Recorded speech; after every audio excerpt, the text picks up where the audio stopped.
Hello guys, मेरा नाम है आशीष और हम स्टार्ट करने जा रहे हैं एक नई यूट्यूब सीरीज जिसका नाम है how to grow in office, और I can say how to grow in job, और I can say how to grow in 9 to 5। Same topic के ऊपर मैंने अपनी बुक भी लिखी हुई है। It is also available on Amazon पे अवेलेबल है, अगर आपको डेप्थ में आराम आराम से कंसेप्ट को समझना है तो। बाकी हम वीडियोस के थ्रू भी ना हर कंसेप्ट को डिटेल में तोड़ तोड़ के समझने की कोशिश करेंगे कि रियल लाइफ में हम जॉब के अंदर कैसे ग्रो हो सकते हैं। अब जॉब के अंदर ग्रो करना क्यों जरूरी है, इस पे भी बात कर लेते हैं। क्या होता है ना, एक नॉर्मल आदमी अपनी मोस्ट ऑफ द लाइफ 20-25 साल का हो जाता है, उसके बाद अपनी मोस्ट ऑफ द लाइफ वो जॉब के अंदर ही स्पेंड करता है। लेट्स से आप में से काफ़ी सारे लोग हैं जो कॉर्पोरेट के अंदर जॉब करते होंगे। तो कॉर्पोरेट के अंदर आपको पता है मंडे टू फ्राइडे मतलब 7 में से 5 दिन आप जॉब पे जा रहे हो। कुछ लोग मंडे टू सैटरडे भी जॉब करते हैं, मतलब 6 दिन जॉब और 1 दिन अपनी ज़िंदगी जीने का। कुछ लोगों को 2 दिन ज़िंदगी जीने के मिल जाते हैं, बाकी दिन ज़िंदगी कितने लोग जीते हैं आप बताओ। आप ऑफिस से आने के बाद 9 घंटे की तो नॉर्मल जॉब होगी, शिफ्ट होगी 9 घंटे की। उस शिफ्ट आवर से अलग आपका ट्रैवलिंग टाइम 2 घंटे 3 घंटे, कुछ लोगों को 4 घंटे भी लगता है। तो नॉर्मल 3 घंटे एवरेज ले लेते हैं। 2-3 घंटे का अगर ट्रैवलिंग टाइम भी जोड़ लें तो 11-12 घंटे तो आपने जॉब में स्पेंड कर दिए ना।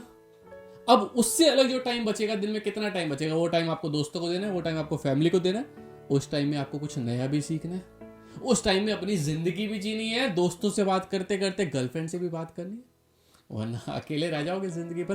दैट मीन्स कहीं। और कुछ जो लोगों की शादी हो रखी है उनके बारे में भी बात कर लेते हैं। भाई उनको अपने बच्चों को टाइम देना है, मम्मी पापा को टाइम देना है, वाइफ को टाइम देना है, कहाँ है इतना टाइम? नहीं है ना।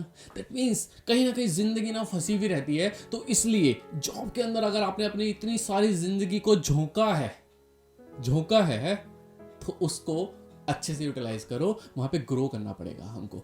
यानी कि हमारी मोस्ट लाइफ जॉब में गई है और हम जॉब के अंदर ही ना डिससेटिस्फाई रहते हैं। मैं जिससे भी पूछता हूँ आप जॉब से कैसा फील करते हो, यार बोरिंग है यार। आप में से मोस्टली लोग मंडे को जब उठते हैं कैसा फील आता है? एनर्जेटिक फील करते हो मंडे को, या ऐसे फील करते हो यार फिर से आ गया ये ब्लडी मंडे, फिर से आ गया ये बोरिंग मंडे? मंडे के लिए तो लोगों का अलग ही कंसेप्शन है कॉर्पोरेट के अंदर। मतलब मंडे तो ऐसा लगता है कि, मतलब कुछ लोगों को मैंने सुना था वो क्या बोलते, कहते मंडे को ना सिर्फ शरीर ऑफिस आता है, आत्मा तो घर ही रह जाती है, उसके बाद आना शुरू होती है आत्मा तो। एक्चुअली में ऐसा पता कब होता है? जब आपको अपनी जॉब से प्यार नहीं होता, जब आप जॉब पे ऐसा कुछ प्रोडक्टिव नहीं कर रहे होते जिससे लाइफ में आपको मजा आ रहा है, एक्साइटमेंट आ रही है या आगे बढ़ने का मौका मिल रहा है, तब आपके साथ होता है कि आपको मंडे ब्लडी बोरिंग मंडे जैसा लगने लग जाता है। तो सबसे पहला पॉइंट, अभी हम चैप्टर्स में नहीं जा रहे हैं, अभी बेसिक्स की बात कर रहे हैं। तो सबसे पहला पॉइंट, आपको ऐसी जॉब चूज करनी है जिस चीज में आपका इंटरेस्ट हो। किसी को अकाउंटिंग ही नहीं पसंद, वो कहता है मेरे को सीए करना है, वो कहता है मेरे को सीए करने के बाद अकाउंटिंग की जॉब करनी है। भाई तेरे को अकाउंट नहीं पसंद, क्यों जा रहा है ना। किसी को कोडिंग करना पसंद नहीं, कहता मुझे लैपटॉप ही देखना पसंद नहीं है, मेरा तो इंटरेस्ट घूमने में है, मेरा तो इंटरेस्ट किसी और चीजों में, बुक्स पढ़ने में है। उसको कोडिंग में इंटरेस्ट नहीं है, उसको लैपटॉप में इंटरेस्ट नहीं है, वो बोलता है कि मेरे को आईटी सेक्टर के अंदर जाना है। दैट मीन्स आपको सबसे पहले, अगर आप कम एज में हो तो गलत प्रोफेशन चूज नहीं करना। इसके बारे में भी डिटेल में डिस्कशन करेंगे आगे वाले चैप्टर्स के अंदर। लेकिन आपको गलत प्रोफेशन चूज नहीं करना। अगर गलत प्रोफेशन चूज कर लिया, भाई मेरे को नहीं पता था उस टाइम पर, मैंने सीए कर ली, मैंने सीएमए कर ली, मैंने सीएस कर ली, मैं इंजीनियर बन गया, बट अब ना मेरे को उसमें मज़ा नहीं आ रहा, तो क्या कुछ ऑप्शंस है? इसके बारे में भी हम आगे आने वाले चैप्टर्स के अंदर डिस्कशन करेंगे। आगे आने वाली वीडियोस में डिटेल में डिस्कशन करेंगे कि अगर गलत प्रोफेशन चूज हो गया है या कोई ऐसा प्रोफेशन चूज हो गया है जहां पर आपको मज़ा नहीं आ रहा, तो अब आप क्या कर सकते हो अपनी जिंदगी के अंदर। ठीक है, उसके बारे में बात करेंगे। लेकिन मेन चीज क्या है, जब आपके पास ऑप्शन है चूज करने का ना, तो वो चूज करो जिसको करने में आपको मजा आता है। क्लियर? अच्छा, अब लोग अपना डे को स्टार्ट कैसे करते हैं, अब थोड़ा सा आगे चलते हैं, है ना। हम अपना डे को कैसे स्टार्ट करते हैं? कुछ लोग सीधा उठते उठते के साथ ना अपना फोन उठाते हैं और अरे व्हाट्सएप, अरे इंस्टाग्राम, ये सब देखने लग जाते हो। कुछ लोग स्नैपचैट कि किसका मैसेज आया हुआ है, ये हमारे लिए उठते के साथ ही इंपॉर्टेंस हो गई है। ऐसा नहीं होना चाहिए। सबसे पहले जब आप उठते हो, अपने गॉड को याद करो। आपका गॉड भगवान, हिंदू है भगवान है, अल्लाह है, ईसाई है, जिसको भी आप मानते हो, जिसके अंदर भी आपकी आस्था है, जो भी आपका सुपर नेचुरल सुपर पावर है, उनको याद करो और थैंक यू बोलो सबसे पहले तो उठते के साथ। This is your first duty. Not check your mobile phones, उसको साइड रख दो यार। पूरा दिन है, पूरे दिन करते रहोगे आप चेक उसको। मेट्रो में करोगे, रास्ते में जाते करोगे, ऑफिस में चेक करते रहोगे, ब्रेक में चेक करते रहोगे। कुछ लोग तो वॉशरूम में जाके भी लगे हुए होते हैं। भाई उसको थोड़ा आराम दो, सुबह उठते के साथ सबसे पहले भगवान को याद करो ताकि लाइफ में थोड़ी सी पॉजिटिविटी आए। उसके बाद आप क्या करो, कुछ देर के लिए ना शांत बैठो, मेडिटेशन करो, आंखें बंद करो और अपना पूरा डे प्लान करो कि आज आप पूरे दिन में क्या क्या करने वाले हो। ये सबसे इंपॉर्टेंट पॉइंट है कि मैं स्टार्टिंग ऑफ द डे में अपने पूरे डे को प्लान करूंगा कि मैं आज क्या करने वाला हूं। जरूरी नहीं है कि कल वाले सारे टास्क कंप्लीट हो गए थे, तो कल के जो बच गए टास्क वो और आज जो करना चाहते हो वो सबको इकट्ठे कंसोलिडेट करो एंड देन डिसाइड करो, प्रायोरिटाइज करो कि मुझे आज के दिन में क्या क्या टास्क को पूरा करना है। अब हम आते हैं अपने चैप्टर के मेन टॉपिक्स के ऊपर, फर्स्ट चैप्टर के ऊपर कि आपको क्या करना है। तो सबसे पहले हमने नॉर्मल बेसिक्स पढ़ लिया कि सुबह उठते के साथ भगवान को याद करना है, उसके बाद पूरा डे प्लान करना है, देन अपना जो भी आप नेचुरल एक्टिविटीज़ करते हो, डेली की रेगुलर एक्टिविटीज़, उठने के बाद नहाना धोना जो भी है वो सब करो। उसके बाद आप अपना ऑफिस के लिए निकल जाते हो। उन बीच में या उस वक्त आपको क्या क्या करना है, सबसे पहला पॉइंट है बी इन्फॉर्म्ड, यानी कि जो भी नया नया इस दुनिया में चल रहा है उसके बारे में नॉलेज गैदर करो। अब वो नॉलेज कहाँ कहाँ से आ सकती है, आप सुबह उठते के साथ ही, यानी कि जब आप फ्रेश वगैरह हो गए, मेट्रो में जा रहे हो, वो टाइम आपका खाली होता है, कैब में जा रहे हो वो टाइम आपका खाली होता है, तो उस टाइम को यूटिलाइज करो और लेटेस्ट जो भी दुनिया में चल रहा है उसके बारे में थोड़ी सी नॉलेज गैदर करना शुरू करो।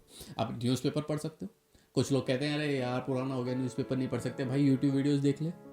यूट्यूब वीडियोस के अंदर आजकल लेटेस्ट डेली में क्या क्या चल रहा है वो न्यूज़ के अंदर आ जाता है। यूट्यूब के अंदर न्यूज़ आ जाती है आजकल, सारे न्यूज़ चैनल ही यूट्यूब पे आ रखे हैं आजकल तो, और मल्टीपल न्यूज़ चैनल्स हैं यार। शॉर्ट में देखो पूरे दिन में क्या क्या चल रहा है, दुनिया में क्या क्या चल रहा है, अवेयर रहो नई नई चीज़ों से, ठीक है। इसका फ़ायदा बताता हूँ क्या होता है। जब आप ऑफिस के अंदर बैठे होते हो, काफ़ी सारे लोगों के ग्रुप में होते हो, पूरे दिन होता है ना, काफ़ी सारे लोगों के ग्रुप में आप रहते हो। ऐसा तो है नहीं कि आप अलोन रहते हो। अगर अलोन रहते हो तो इसके ऊपर भी डिस्कशन करेंगे। भाई नहीं रहना चाहिए, ज़्यादा अलोन नहीं रहना चाहिए। इंसान का नेचर है वो लोगों से घुल मिल के रहे। तो ऑफिस के अंदर जब आप ग्रुप्स में होते हो तो कुछ ना कुछ डिस्कशन चलती है, दुनिया के बारे में डिस्कशन करते हैं, कोई किसी चीज़ के बारे में डिस्कशन करते हैं। अगर आप डेली इन्फॉर्म रहोगे ना तो आप उस डिस्कशन का पार्ट बन पाओगे, और अगर आप डिस्कशन का पार्ट बन पाओगे तो आपके लोगों के साथ ना कनेक्टिविटी थोड़ी सी अच्छी होगी। लोगों को भी लगेगा कि यार इसका तो काफ़ी कुछ पता होता है, इसको तो ये बंदा ऐसा है, इससे ना किसी भी चीज़ के बारे में बात कर लो, ही इज़ वेल इन्फॉर्म्ड, है ना, इससे हम किसी भी चीज़ के बारे में डिस्कशन कर सकते हैं। आपको ये बेनिफिट देता है लॉन्ग रन में बहुत ज़्यादा। इसलिए सबसे पहला पॉइंट हमारा था बी इन्फॉर्म्ड। दूसरे टास्क के बारे में बात करते हैं। अब आप जब ऑफिस में चले गए हो, ऑफिस में जाने के बाद ना एक बार दोबारा से अपने डे को ना प्लान करो कि मैंने आज क्या क्या प्लान किया था, क्या क्या मुझे करना है। देन डिसाइड करो कि ऐसा कौन सा काम है जो आपको खुद नहीं करना, जिसको आप अपने जूनियर्स को डेलीगेट कर सकते हैं। अगर आप खुद ही जूनियर्स हो तो यार ये वाला पॉइंट ही नहीं आता। फिर तो अगेन आपने जो प्लान किया था दिन में उसके हिसाब से अपना काम करो। बट अगर आप एक भी लेवल या 2 लेवल कहीं पे भी थोड़ा सा भी ऊपर हो या ऊपर नहीं भी हो, आप किसी से ना सीनियर हो, 6 महीने ज़्यादा हो, 1 साल पुराने हो, आप पोजीशन में सेम हो लेकिन आप सीनियर हो 1 साल 2 साल टेन्योर के हिसाब से, तो भी आप अपने काम को नए बंदे को दे सकते हो, है ना। अपने काम को डेलीगेट कर सकते हो जो बेसिक्स काम है। तो आपको डिसाइड करना है कि आपको कौन कौन से काम खुद करने हैं और कौन से काम को डेलीगेट करना है। बट याद रखना, जो काम डेलीगेट कर रहे हो ना वो टाइमली करना है।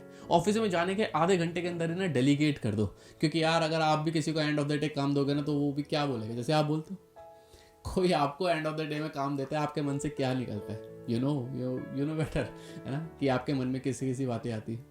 गाली देने का मन करता है, कोसने का मन करता है कि यार जाते जाते काम पकड़ा दिया। तो अगेन यार सिंपल है ना, आपको मैनेज करना है टास्क को, तो ताकि सामने वाला भी मैनेज कर सके। जाते के साथ आधे घंटे में जो काम किसी और से कराना है वो उसको दे दो यार टाइमली, ताकि वो भी कर सके। दूसरा, अब वो काम आपको जिस टाइम पर चाहिए उससे पहले की थोड़ी सी डेडलाइन दो। ऐसा नहीं कि बहुत ज़्यादा पहले की डेडलाइन दे दो, और ऐसा भी नहीं बिल्कुल एंड की डेडलाइन दे दो, क्योंकि अगर कुछ फंस गया तो आप फंस जाओगे। तो इसलिए अगर आपको कोई काम शाम को, लेट से डे शिफ्ट की अगर मैं बात करता हूँ, आपको कोई काम शाम को 5 बजे 6 बजे चाहिए, तो आप वो काम मांगो 3 बजे 4 बजे। एटलीस्ट आपके पास विंडो होनी चाहिए वो काम को पूरा करवाने की। वो काम क्योंकि लेट भी हो सकता है, सामने वाला है यार, दिक्कतें आती है कई बार काम करने में, लेट हो सकता है। तो इसलिए थोड़ा सा टाइमलाइन को ना ऐसा रखो कि आपको भी बफर लेके चलना है। अपने काम को प्रॉपर्ली डेलीगेट करो, टाइमली उसको बताओ, उसको हेल्प करो, और अपने काम को लेके आगे जैसे आपको देना है, जिसको प्रेजेंट करना है, जिसको डाटा भिजवाना है, वो काम करो अपना। लेकिन इंपॉर्टेंट चीज़ पता है क्या, जब आप ये सारी चीज़ें करोगे ना तो आपका जो डे एंड होने वाला है ना वो स्माइल के साथ होने वाला है। आपने डे की शुरुआत भी स्माइल के साथ की थी, डे का एंड भी स्माइल के साथ करना है और लाइफ में ग्रो करते रहना है। कैसे ग्रो करना है उसके लिए मैं बताऊंगा आपको बहुत डिटेल में, बहुत सारे पॉइंट्स पे डिस्कशन करेंगे, बहुत सारे हम चैप्टर्स और बहुत सारी वीडियोस बनाने वाले हैं कि हम ऑफिस में कैसे ग्रो कर सकते हैं। लेकिन ऑफिस में ग्रो करना है